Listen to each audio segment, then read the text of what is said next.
Good morning सर्वांना. Good morning, evening, afternoon, जेव्हा तुम्ही हा व्हिडिओ पाहत असाल तेव्हा. आज आपण छोटाच टॉपिक डिस्कस करणार आहोत, इंजिन. तर इंजिन मेनली कसं वर्क करतं, कसं फंक्शन आहे, कसं प्रिन्सिपल आहे ते ते बघणार आहोत. 2 stroke engine, 4 stroke engine, petrol engine, diesel engine, असे सर्व प्रकार आपण बघणार आहोत. आता इंजिन इंजिन वर्क कसं करतं, मेनली छोटा प्रिन्सिपल सांगतो तुम्हाला. हीट एनर्जीला आपण मेकॅनिकल एनर्जी मध्ये कन्वर्ट करतो, म्हणजे थर्मल एनर्जीला मेकॅनिकल एनर्जी मध्ये कन्वर्ट करतो. ओके. आता याचे बर्निंग ऑफ फ्यूल, म्हणजे फ्यूलचं बर्निंग कुठं होतं त्याच्या बेसिसवर दोन क्लासिफिकेशन पडलेली. एक एक्सटर्नल कंबशन इंजिन, एक इंटरनल कंबशन इंजिन. आता एक्सटर्नल मध्ये काय होतं, एक्सटर्नल मध्ये आउटसाइड म्हणजे सिलेंडरच्या आउटसाइड फ्यूलचं बर्निंग होतं. ओके. आणि इंटरनल मध्ये काय होतं, इंटरनल मध्ये इनसाइड म्हणजे सिलेंडरच्या आतच फ्यूलचं बर्निंग होतं. ओके. आता आपण बघणार आहोत इंटरनल कंबशन इंजिनचे कंपोनेंट, की कोणकोणचे कंपोनेंट आहे. आता मी तुम्हाला डायग्राम फॉर्म मध्ये सांगतो, म्हणजे आपल्याला इथूनच प्रिन्सिपल पण एक्सप्लेन केल्या जातील आणि त्याचे पार्ट पण तुम्हाला समजतील. ओके. आपण सुरू इथं टाकून घेऊ. कोण यायचे, इंटरनलचे. आता आपण इंटरनलचे कंपोनेंट बघणार आहोत. आता या फॉर्म मध्ये सिलेंडर असतं.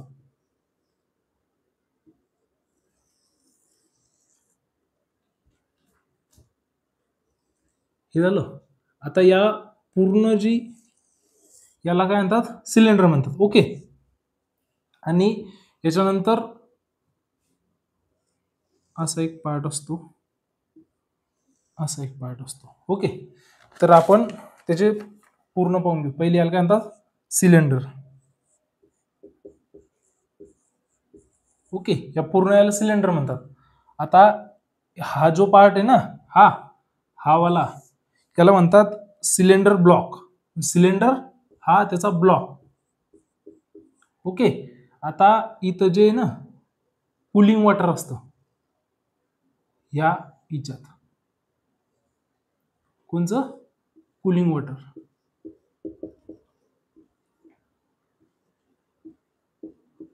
ओके. आता हा जो हेड पोर्शन असतो, आता इथून एक आउटलेट म्हणजे एक्झॉस्ट वॉल असती, एक इनलेट वॉल असती. ओके. आता याच्या उपर हे जे असतात कॅम शॅफ्ट असतात.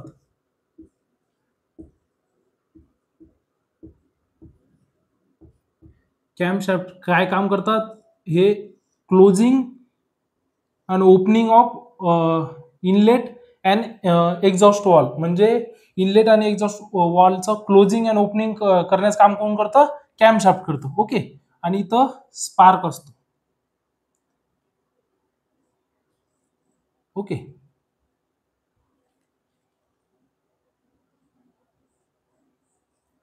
तुम्हाला आता बेसिक डायग्राम समजली असेल. आता याच्यात मेनली जो मेन कंपोनंट असतो तो असतो पिस्टन. पिस्टन मध्ये त्यानंतर हा रॉड,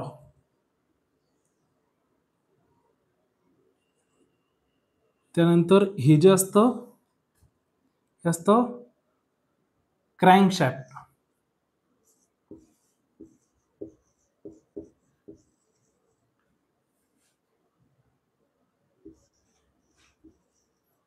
ओके. हे क्रॅंकशॅफ्ट असतो, हा रॉड असतो, हा कनेक्टिंग रॉड असतो.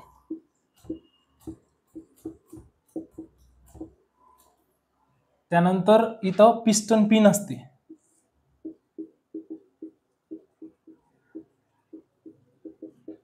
ओके. हा झाला स्पार्क. मेनली तुम्हाला रफ आयडिया आली असेल की बा कोणकोणचे कंपोनेंट याच्या आत असतात. हे आता कॅम शाफ्ट कसं फिरतं, कसं पिस्टन असतं, कसं स्ट्रोक असतं, आपण हे बघूया.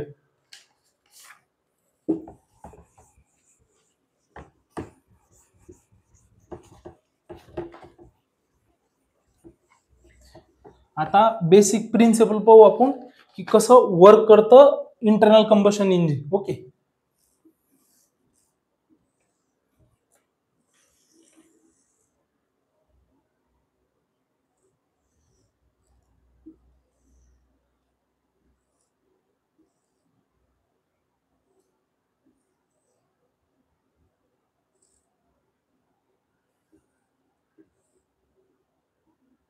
आता हे कॅम शाफ्ट आहे, याचे ओपनिंग अँड क्लोजिंग, हा इनलेट वॉल आहे, हा आउटलेट म्हणू शकतो किंवा एक्झॉस्ट म्हणू शकतो.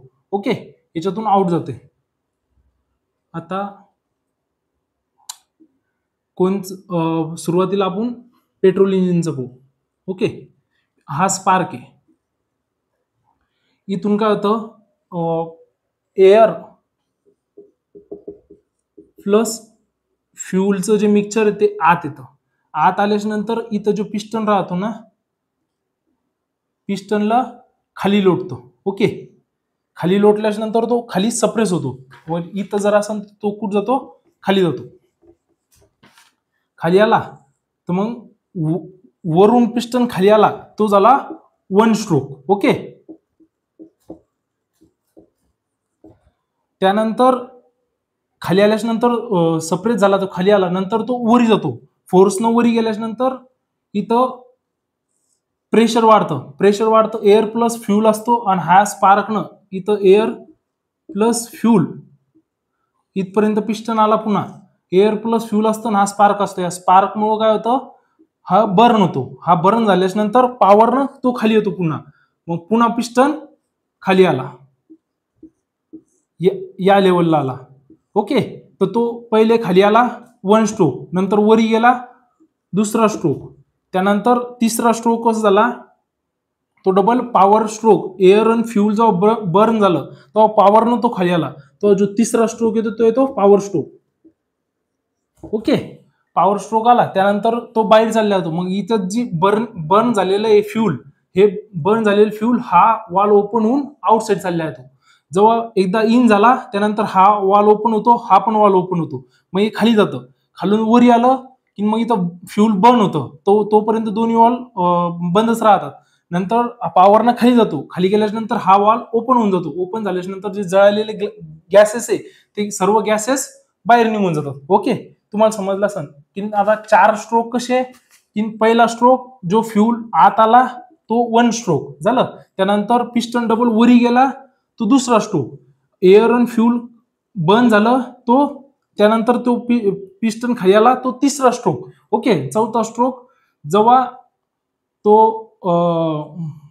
एअर बर्न गॅसेस बाहेर निघले त्यानंतर तो वरी आला तो चौथा स्ट्रोक. ओके, तुम्हाला मेनली 4 स्ट्रोक इंजिन म्हणजे काय समजलं असेल. वाटलंच तुम्ही याची एक डायग्राम गुगलवर टाकून 4 स्ट्रोक इंजिन फक्त एवढी जर डायग्राम टाकली तर तुम्हाला येऊन जाईल. आता आपण इथं डायग्राम लावू नाही शकलो, नाही तर अजून चांगलं सांगितलं गेलं असतं. तर त्यानंतर आपण बघणार आहोत 4 स्ट्रोक इंजिन झालं. तुम्हाला फंक्शन वगैरे समजलं असेल, कसं वर्क करतं प्रिन्सिपल. हे मेनली प्रिन्सिपल काय आहे की एअर प्लस फ्यूल आत येतं,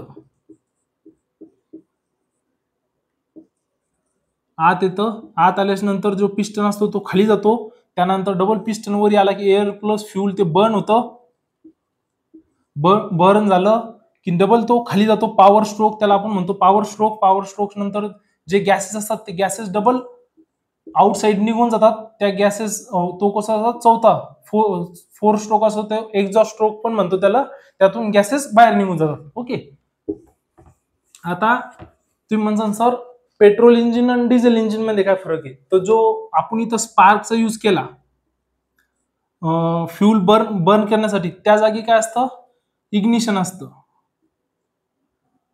इंजिन सॉरी मला नाव नाही आठवलं लागलं त्याचं, काय असतं, इंजेक्टर.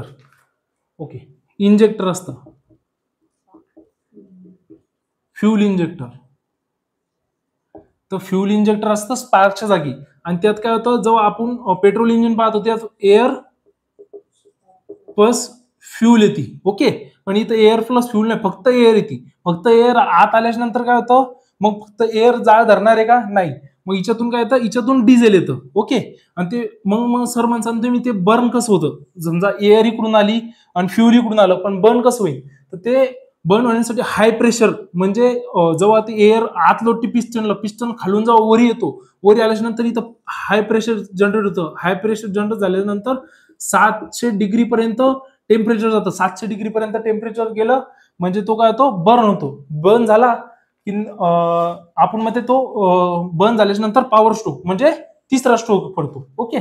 तर मेनली डिफरन्स काय आहे की पेट्रोल इंजिन मध्ये एअर प्लस फ्यूल आत जातं, हिच्यात काय जातं, फक्त एअर जाते. आणि दुसरं हिच्यात पेट्रोल इंजिन मध्ये कार्बोरेटरचा यूज होतो. कार्बोरेटर काय करतं, mixing of fuel and air. Okay. त्यानंतर आपण टू स्ट्रोक इंजिन पाहू. तर टू स्ट्रोक इंजिनचं आपण सिंपल डिझाईन पाहू.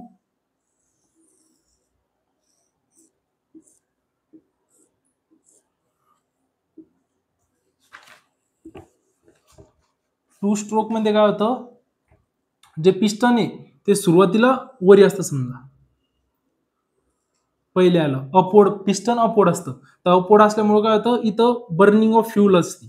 इथून एअर प्लस फ्यूल जातं. ओके. एअर प्लस फ्यूल जातं म्हटल्यावर कोणचं इंजिन असं नाही, petrol engine. Two stroke engine फक्त पेट्रोल इंजिन आहे. Four stroke engine petrol engine plus आणि डिझेल इंजिन पण असू शकतं, दोन्ही असू शकतं. फक्त त्यात बदलतं काय, स्पार्क आणि इंजेक्टर, फ्यूल इंजेक्टर. आता हे वरी असल्यामुळे काय होतं, एअर प्लस फ्यूल आत जाते, हे वरी असलं, बरोबर आहे. त्यानंतर हे खाली आलं की ही जी एअर प्लस फ्यूल आहे ह्या साईडनं वरी चालली जाते. आणि जे इथं फ्यूल बर्न झालं, फ्यूल जे बर्न झालं, इथं जे जळलं फ्यूल, त्या प्रेशरनं पिस्टन खाली येतो. पिस्टन खाली आला की इकडून एअर प्लस फ्यूल आत जातं आणि हे जे बर्न झालेलं आहे या साईडनं बाहेर निघतं. ओके. फक्त याच्यात एकच आहे की जिथं फोर स्ट्रोक असेल ते स्ट्रोक असतं, एकदा वरी एकदा खाली, म्हणजे दोन स्ट्रोक होतात, 4 स्ट्रोक होत नाही. ओके. हे झालं फोर स्ट्रोक इंजिन. मी आशा करतो तुम्हाला टू स्ट्रोक आणि फोर स्ट्रोक इंजिन समजलं असेल. आपण शॉर्टमध्ये याची अजून काही कन्फ्युजन असेल ते डाऊट पण क्लिअर करू. ओके. धन्यवाद.